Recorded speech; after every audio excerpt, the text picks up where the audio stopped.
everybody? It's Jonah coming back at you with another video.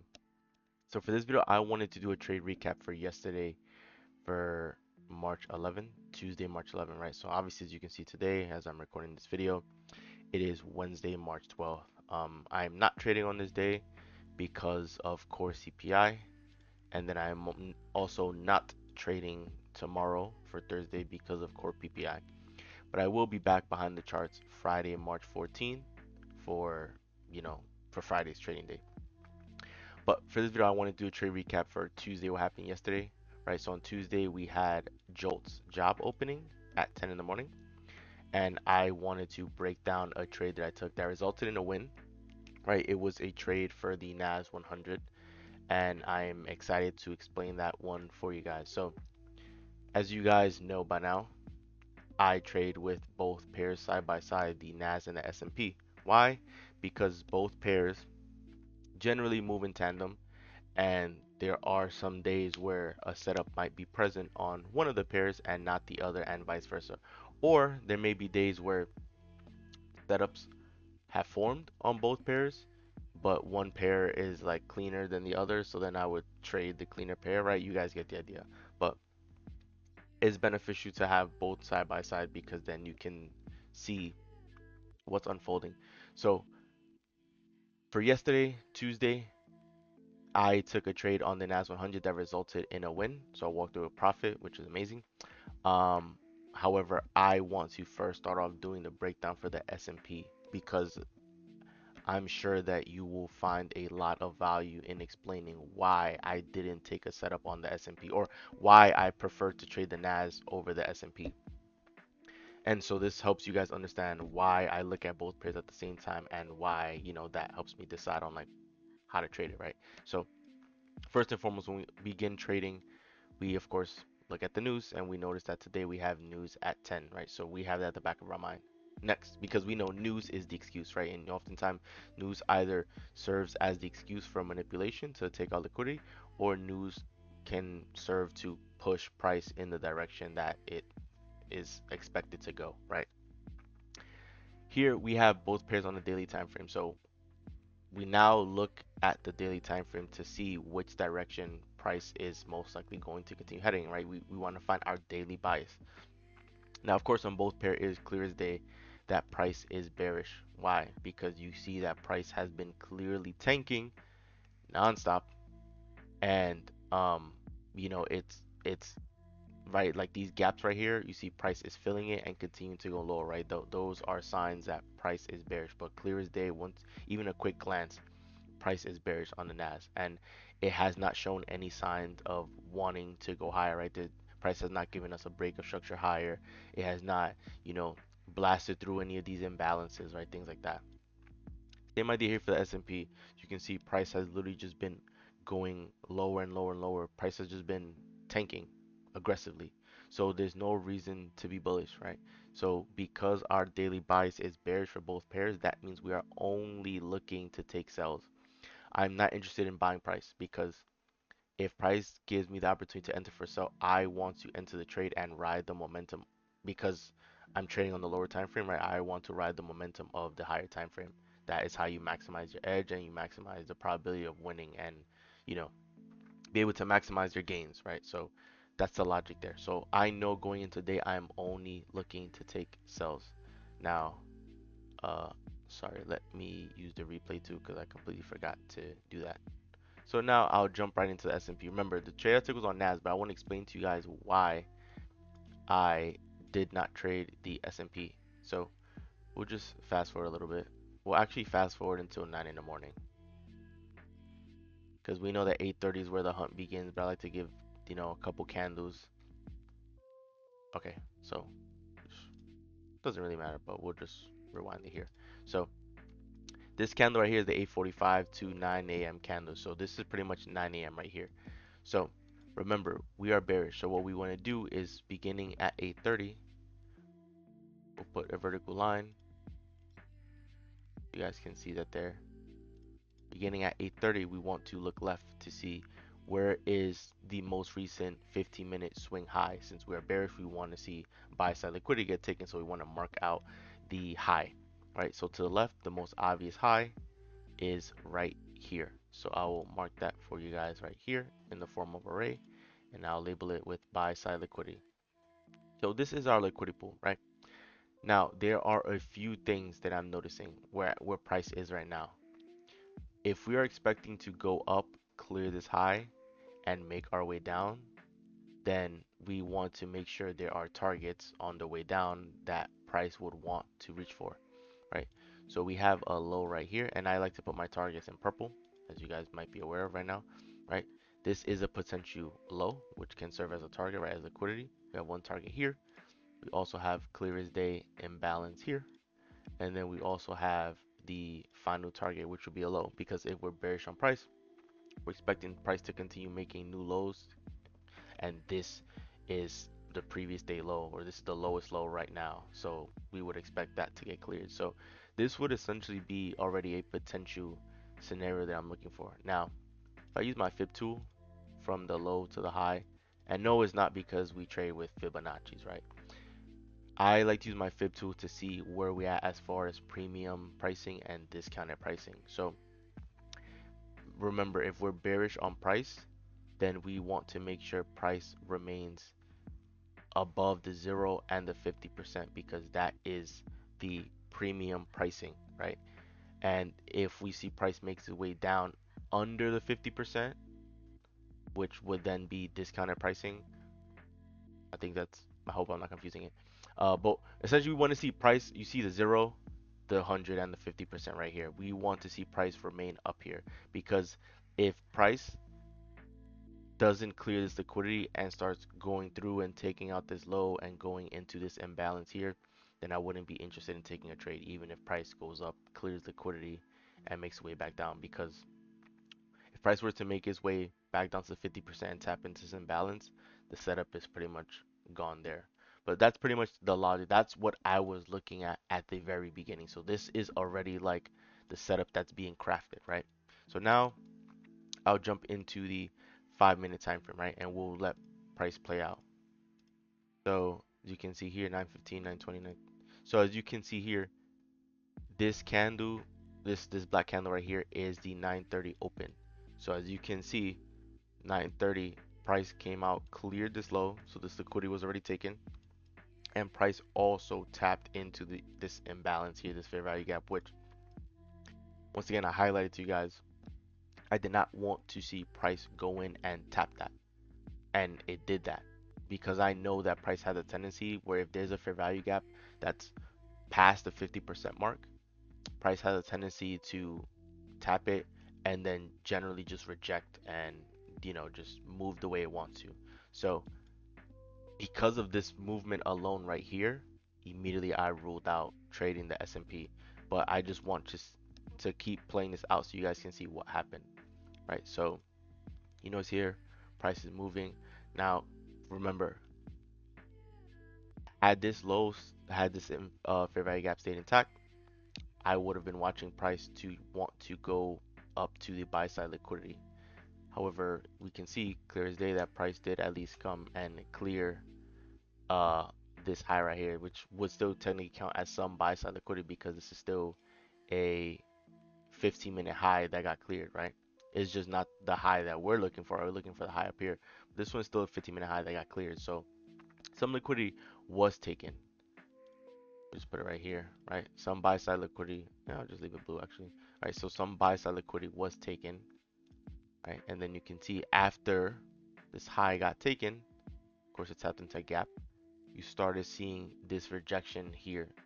So once this 5 minute candle, this bearish 5 minute candle formed, normally after liquidity gets taken, that's when you start dropping into lower time frames to see is there any sort of break of structure and a gap that got left, right? So clear as day we see right here. So liquidity got taken, price came down and broke structure right here, right? So I'll mark it for you guys so you can clearly see it.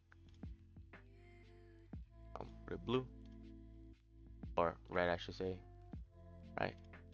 So clear as day, price came up, took some buy side liquidity, and then broke structure to the downside, right? Because this low got traded through, and clear as day, it left a fair value gap. So the interesting part about this is that if you were to trade a model like this would technically, so you could be able to enter, but the problem with this and the reason why I wasn't looking to trade it is for two reasons, right? That price had already come and tapped into this fair value gap, which I felt that price had already pushed too deep for me to be interested in it anymore. And the other reason, the main reason, is that price never came up um, to this buy side liquidity. Whoops. Price never came up to this buy side liquidity. So I'm not looking to trade S&P. I'm not interested in trading it, right? But I'm just showing you this so you guys can see that this happens all the time. That price, if you're bearish, price has a tendency to go up and clear some form of liquidity before making its way down, in the direction that it wants to go. Remember, we're bearish on a daily time frame, so we expect price to continue traveling lower.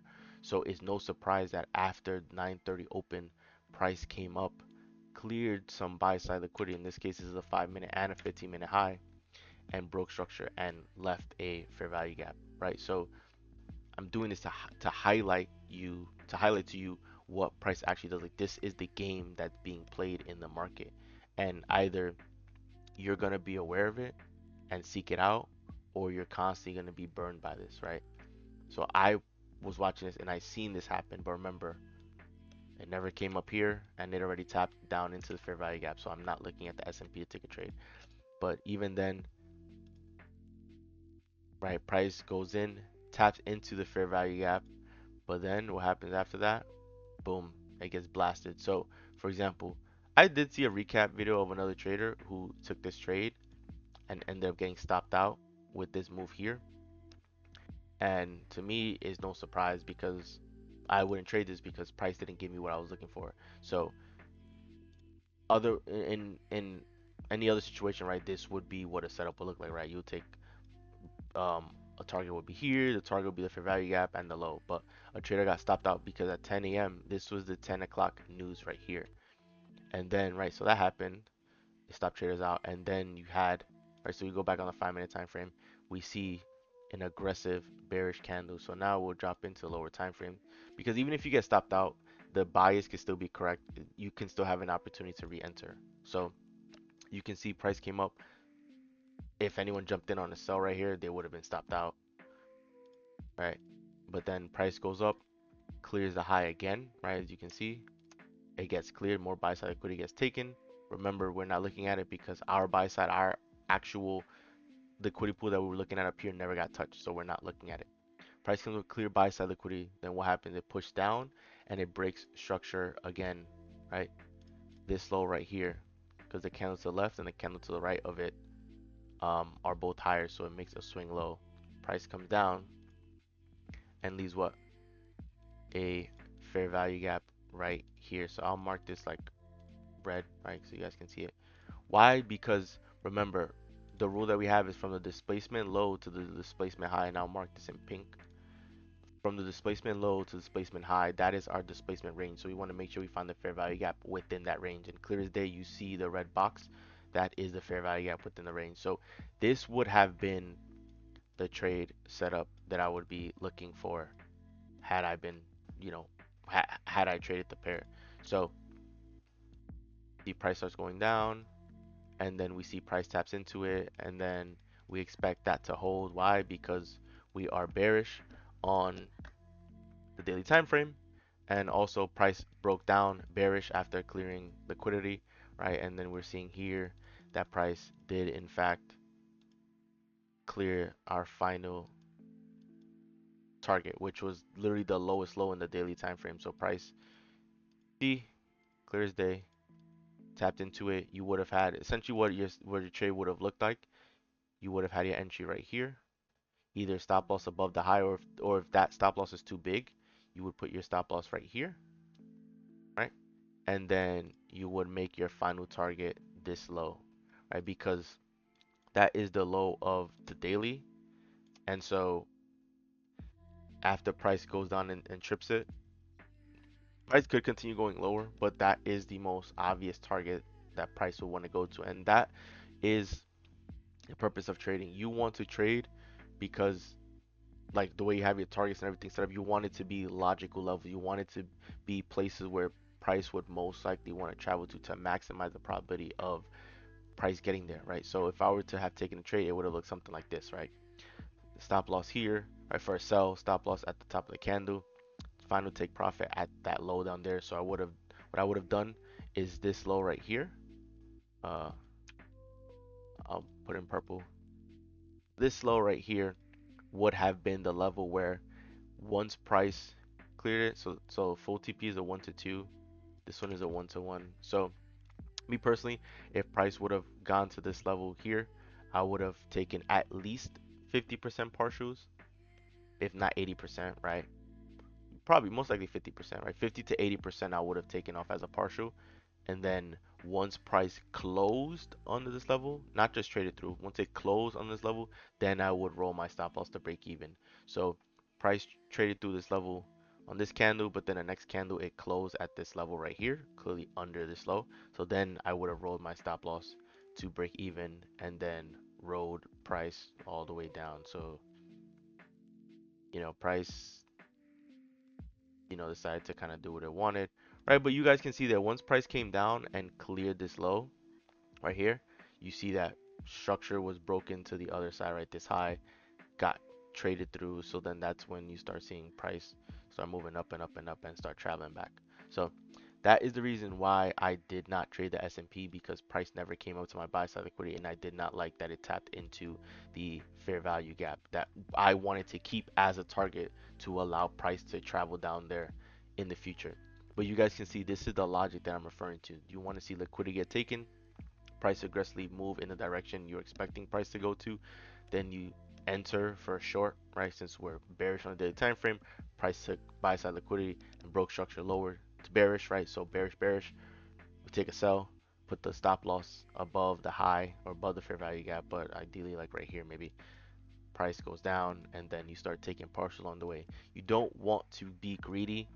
Me personally, the way I feel about trading, um, I would much rather be aggressive when taking partials, because at the end of the day, hide my markings, because at the end of the day, um, you want to make sure your account is continuously growing. And if you're able to take good partials, then you're still able to get a good win, right? Even on the days where price may not go to your final target, because it happens all the time for me where I can have a final target, a legitimate final target, and price may not go all the way down there.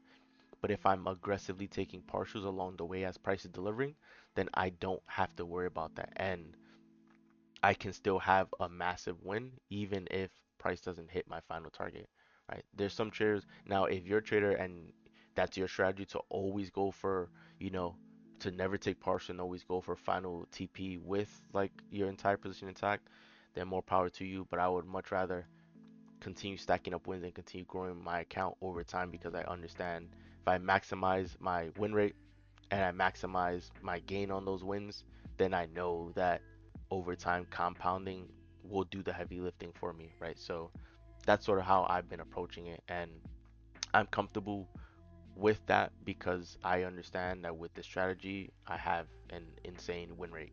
So it's right. I rather make sure the wins that I get, that I'm actually taking money, that I'm constantly just bringing in my wins, because there's only two things that are guaranteed in the marketplace, right? You're guaranteed to take losses, and and when you take partials, your account is guaranteed, your account balance is guaranteed to move up whenever you take partials. Those are the only two things that are guaranteed in the market. So I rather capitalize on what's guaranteed so that I can continue growing my account, right? So here we are on the NAS 100. So now I will show you why I traded the NAS, right? Because I understand that there might be people who may have questions wondering, why did you take a trade on one pair over the other? Like, why do you look at both pairs? And this is a prime example for why I do that, right? So here we are, March 11th. And what I tell people is that at the end of the day, price is rigged. It's all manipulated. It's all controlled, all of it. So like, you have to understand that at least with the S&P and the NAS, they're both controlled. Like certain things happen at the same time. Like for example, you're going to see, well, Probably not gonna show you here, but actually I could quickly show you guys at the end. But essentially, like price break structure, the same way how you saw that I would have taken the hypothetical entry on the S&P, the same exact minute that price broke structure is the same minute that price broke structure on the NAS. The same minute that price tapped into the fair value gap on the S&P is the same minute that price tapped into the fair value gap on the NAS, right? So people some people believe that the market is just bulls and bears fighting and all these things. It's not. It's 100% rigged. It's 100% manipulated.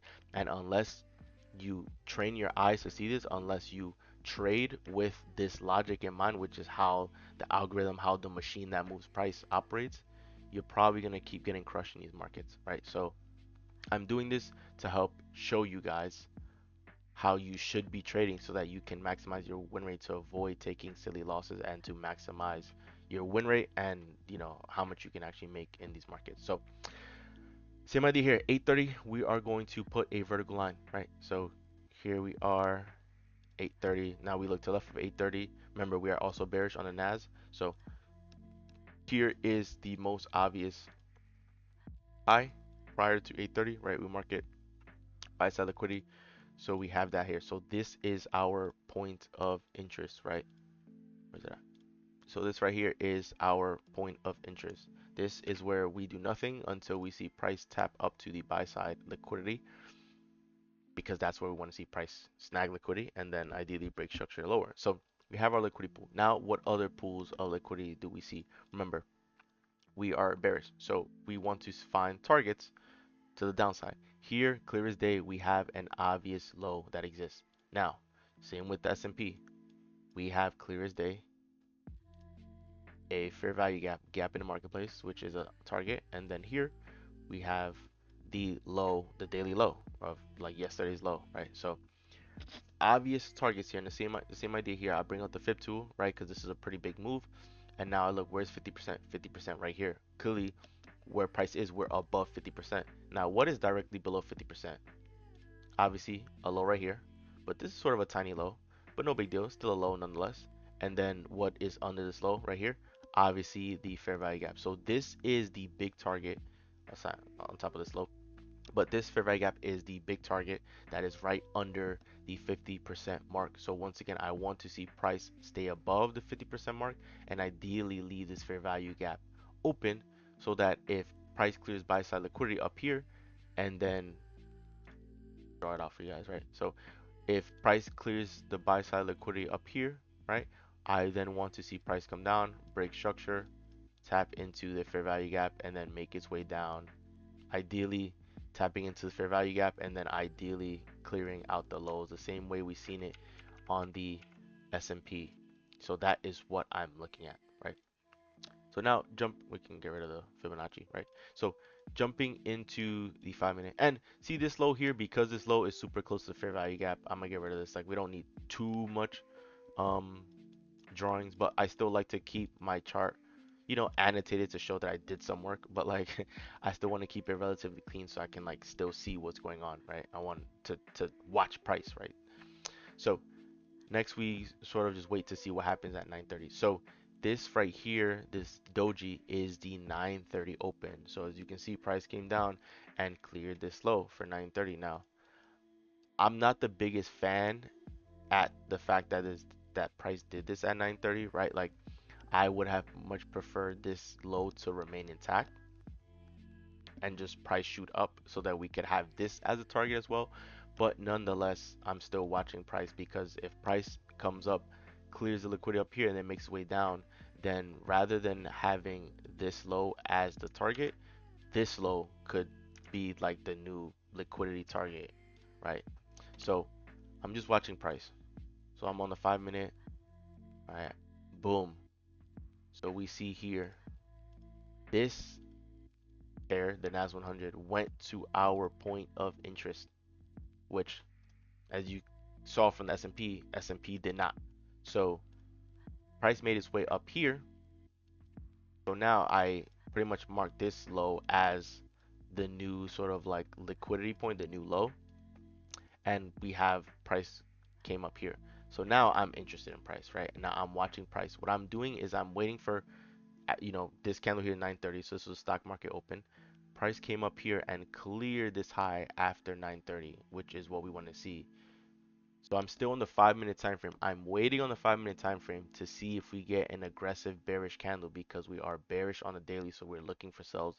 So if we're looking for sells, I want to see a lot of selling momentum present in the market. So boom, we get an aggressive bearish candle. So at this point, now I'm going to start dropping down to the lower time frame from 5, 4, 3, counting my way down to 1 minute to see if I see any structure breaks, any fair value gaps. So 4 minute, there's nothing, right? Because the 4 minute, the last point of structure would be this low, and that would be, quite a trip to go down there, right? Right now, at least right now in the 4 minute.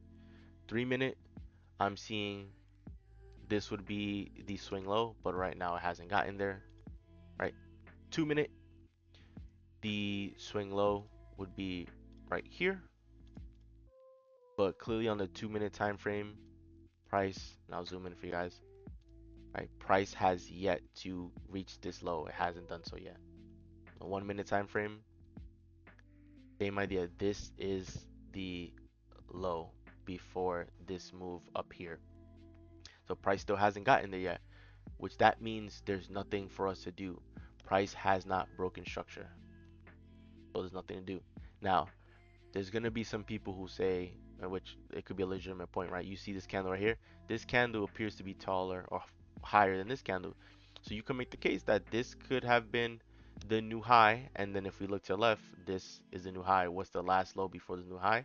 This low right here. So you can make the case that price broke structure on the low of this candle. But still, remember guys, our rule. We need to measure the displacement low to the displacement high in the fair value gap. So with that logic, this would be the displacement low. The displacement high will be up here. Is there a fair value gap within that range? There is not, right? Right now we see a fair value gap right here, but this gap is not entirely within the square. So this would not classify as an entry. And remember, even if we use this as a swing low, price has not cleared this level yet, right? Clearly this price has not gotten under this level. So regardless of which option you would have used, there's no entry yet. So that means I'll go right back to the 5 minute time frame and then I'll wait for another candle. So here we have a tiny bullish candle. So nothing really happened, right? Of course, um, because it has a tiny bullish candle, right? Nothing happened, right? We want to see bearish momentum. So then we still go back on the 5 minute and then boom, there you go, right? So remember, this aggressive bearish candle, this is the 10 a.m. news, the JOLTS job opening. So this was the news. So what do we see clear as day with this news? We see that price came up and cleared the high. So it made the new high of the session. And quite frankly, this is literally the high of the day because this point right here where my cursor is vertically, this is the start of the new day. And as you can see from this point onward, this is the highest point of the day. So I see this aggressive move. That is the news at 10 a.m. So then I start going down the time frames again, right? 5 minute, 4 minute, 5 minute just blasted right through, right? Now 4 minute, there's really nothing here. Like price came down and sure it cleared this low, um, which of course I wasn't the biggest fan of that it took this low, but I understand that it's an aggressive move down. But the biggest thing for me was that this fair value gap, I wanted this fair value gap to remain intact. But there's nothing here on this time frame because the fair value gap, we want the fair value gap to be left with bearish candles. We see a bullish candle that's forming one of the fair value gaps, so we would not look for a trade on the 4 minute. 3 minute time frame, we're seeing a gap here, right? So this could legitimately serve as a gap here on the 3 minute time frame, but I kept going lower to see, what other time frames we have. So here, 2 minute time frame, price came up and then blasted right through. So we also have a fair value gap here. So this would have been a legitimate entry as well. Um, but then more importantly for me, I was looking at the 1 minute time frame. And the reason why I was looking at the 1 minute time frame for entry is for a few reasons. One, clear as day, price came up, cleared buy side liquidity again, and then blasted through structure, which is what we want to see. Next, here this low got traded through, right? Clear as day got traded through, and we see aggressive bearish momentum. Liquidity was already taken here, but that's okay because if price stays here at this level and then makes his way up, then this low here would then be a new this low here. Oops. This low here would then be a new target. So it can be a low here and then the fair value gap as a target. So I was looking at a trade at the 1 minute time frame. And another reason why I was looking at that is because the stop loss was massive, right? So here, according to my rules, I'll put my stop loss above here, but this stop loss is 1,338 pips, which is a ridiculous amount, right? So obviously, for me, the biggest target would be the fair value gap. So this would be just about a 1-to-1, but because I'm still growing a small account, right, this would be too big of a stop loss for me. So essentially what I did, I just shrank the stop loss at least a little bit, and I put my stop loss above the high of the candle. So rather than putting at the top, which normally in most instances I would just do that, I would just put my stop loss above here. I want to shrink the stop loss just at least just a little bit, then I can get at least a better risk reward. Because if price blasted through this fair value gap and take me out there, then I would just accept the loss, right? But we know that higher time frame bias on our side. We know that momentum's on our side. Everything is lining up for this trade to work out. So this is my setup. But in actuality, right, my final target was actually down here. So the target to the fair value gap is a 1-to-42. The final target is all the way down there. But remember, guys, once again, because this stop loss was so big and I have a small account, I was perfectly fine with taking the low hanging fruit, right? Going for the easy wins. So rather than going all the way down here with like a super tiny lot size, I was perfectly content taking price here because I anticipated that if price tapped into the fair value gap, either price would just continue blasting through it or price would actually react to it and start rejecting it. And we'll see what happened here. So this basically became the trade setup, right? Of course, I want to see the fair value gap under remain intact. So 1 minute time frame, we see a bullish candle, see another bullish candle, and boom, this candle right here trips us into the position. So you could have entered market execution or put a sell limit order. And so now this will serve as a target, right? So for me, when I'm in the trade, I'm waiting for price to realistically, if price went under this level is when I would take a partial, which if I could take a normal position, I would close at least 50% under this low, but then I would wait for price to close under this level before moving my stop loss to break even. But here, price tripped us in, and so now we're just in the trade, right? Of course, we're weathering some drawdown, but remember, you have to be confident in your position, right? We have to be confident that we did everything right. The news event took out liquidity, blasted structure. So on the daily time frame, we're bearish. On lower time frame, we're bearish, and we're taking a sell, right? And everything is lining itself up. So you just have to be patient, right? And this is what's happening with price. I'll sort of speed it up. Um, and then boom here, right? So this candle right here, this is what taps into this low and clears the liquidity here. So you would take a big partial. I, me personally, would have taken like 50% off here. Um, and then this candle right here, I didn't even need to move my stop loss to break even because this candle here took me out at my final target, which was a 1 to 1.42 risk reward. This is low hanging fruit. This was an easy achievable target. So you can see the fair value gap was hit. Now at this point you would have probably closed like 80 to 90% of your position and then have a small little, runner to try to get to the final target. But long story short, price continued just traveling, and then it made its way right back up here, oops, to the fair value gap. So yeah, if you had a runner, you would have been tripped out at break even. So it is what it is, but you would have closed off the majority of your position. So that is basically the recap for Tuesday, March 11th. This is the trade that I took, and I ended up winning, right, because I took it to the fair value gap as my final target. So took a trade, a final target, low hanging fruit, easy trade. Um, this is what's going to make you successful in this market if you understand this logic, because this is the game that's being played, right? The market is always actively seeking liquidity and inefficiencies, and I've showed you that right here, right? Price came up and cleared. I'll use my handy dandy brush. Price came up and cleared buy side liquidity with this move here. Then at 10 a.m. news, right? Because news is the excuse. 10 a.m. news came up and cleared this liquidity again, and then blasted down lower. And then as you can see, after price came down, broke structure. Of course, it cleared this low right here. Came down, broke structure. What did price do? It went and traded right into an inefficiency. And then after the inefficiency, what? Price pretty much rejected it and made its way all the way down to what? To the next inefficiency.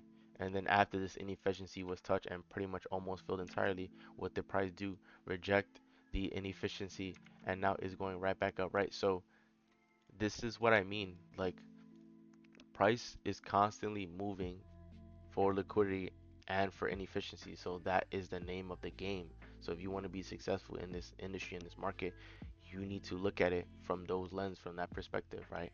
So many traders jump into this market and they want to just trade the way they want to trade. Like, they're just thinking about the market from their perspective, from whatever support and resistance or whatever trend lines that they're learning, not understanding that the market was made by the market makers to make money, right? And in order to make money, you need liquidity. So the market is going to keep manufacturing liquidity, keep generating liquidity to then take the liquidity. And then these inefficiencies, this is basically just price being offered in one direction, right? This aggressive move down is just sellers are going to be chasing that, right? It's just selling orders were pretty much offered here, but there was never an opportunity for price to offer buying orders. So that's why price came up and offer that to willing buyers. Came up here, right? There's gonna be buyers that chase the move that start buying, buying, buying, right? So now you have both sides of the market filled in this section, and then once that happens, right, you see price just start moving down towards your target. So this is pretty much the bread and butter setup. This right here is beauty. This is perfection. And I hope you found value from this video, and hopefully now makes sense in your mind why I would take the NAS trade on this day as opposed to the S&P, because the NAS came up to our point of interest, the buy side liquidity, and it did exactly what we wanted it to do, and price delivered exactly to the T as we expected it would, right? So this doesn't happen by accident. This is a machine moving price. And once again, like I said, like earlier in this video, that the same things happen at the same time, right? Like, this news event, of course, happened at the same time for both pairs, but liquidity was purged with the news event at the same time, both pairs. Price came down, broke structure at the same time of both pairs. Price came up and tapped into the fair value gap at the same exact time for both pairs. This is not by accident. This is not bulls and bears making the market move. This is a machine, is an algorithm that is delivering price in this fashion. So either you're gonna learn this, right, and trade alongside it because this is the market, or you're going to remain oblivious to it and continue, just being told what to do by indicators, or having whatever other ideas or beliefs you have about the market, when this is going to continue repeating. Even before I started finding true success in this market, and it's just recently, where I want to say like in January of this year, so like 2 months ago, about a month and a half ago, that's when I realized that this all finally clicked. Even during the months where I was making mistakes, losing trades, you know, all these things, right? Going through the struggles of trying to be profitable, of trying to figure this market out, I was still seeing this happen. It just didn't fully like it didn't fully click, it didn't fully make sense. And it was mostly because of directional bias, right? Because I didn't have bias um already, I didn't figure out bias, I was just trading blindly, right? I didn't know which direction the market was going. So I was allowing the market to take me wherever. Yeah, literally, I was allowing the market to take me wherever. But now, because I understand daily buys, directional buys, I'm trading in alignment with the market. So this is why I'm able to just enter for a sell and price is just moving in my direction almost immediately, going to my targets almost immediately because I'm in alignment with the movement of the market. Right? So what you guys need to understand is to be successful in the market, at least, you know, trading the NAS and S&P, this is how you have a high win rate. When you understand these concepts, when you understand these ideas, and it will take time. It won't happen overnight. But as you keep watching this and learning this, you'll begin picking things up, and then you'll begin slowly being able to do this on your own, right? It's a gradual process, right? For me, I can do this now on my own. I'm not consulting anyone else. I'm not on Twitter talking to other people. I'm not doing any of that stuff. It's just me and the charts, and this is what I do. But it's because I've spent so much time doing this. I've seen it. Even the times where I was making mistakes and losing trades, I was seeing price deliver this, right? But it was because I just kept losing trades because I didn't understand the direction or the bias. So it'll be a bearish bias, but I'll be looking for longs because I would see price go down. So I'm thinking, okay, price has to reverse and go up. But it could have very well been that the move already happened, right? And I'm on the wrong end, right? So now with this logic, I'm making sure that I'm trading on the right side of the market. And that's how you succeed in this industry. So if you're serious about trading, if you want to know trading, just stick with me on this journey because I'm going to keep pumping out recaps. And the reason why it took probably like 3 weeks since the last trading, like this video is posted like 3 weeks later from my last video, was because the days that I was supposed to be behind the charts, is just the market never delivered me the setup. So I'm not going to abandon my strategy because I'm greedy and impatient to take a trade. No, I know that this setup delivers because I've been watching price over the years. Even if I wasn't winning all the trades, I seen this same thing deliver over and over and over again. Same model, it delivers. I've seen it with my own eyes even before I was profitable, right? So that's why there's no doubt in my mind that when I see it, I know it's there and I have the confidence to take the trade because it happens all the time. So even though the last 3 weeks the model did not deliver one time, there's no reason for me to abandon or get impatient. Like I just have to stick with it until a setup does appear and then I take the trade. So hope you found this to be helpful and beneficial, right? If you're serious about learning how to trade, just follow me along this journey because I'm gonna keep showing you this over and over and over, and then soon enough you'll be able to train your eyes to be able to spot this yourself, and then soon enough you'll be able to do this for yourself and take these trades on your own. So listen, guys, this is Joel, and I'm out. See you guys for the next video.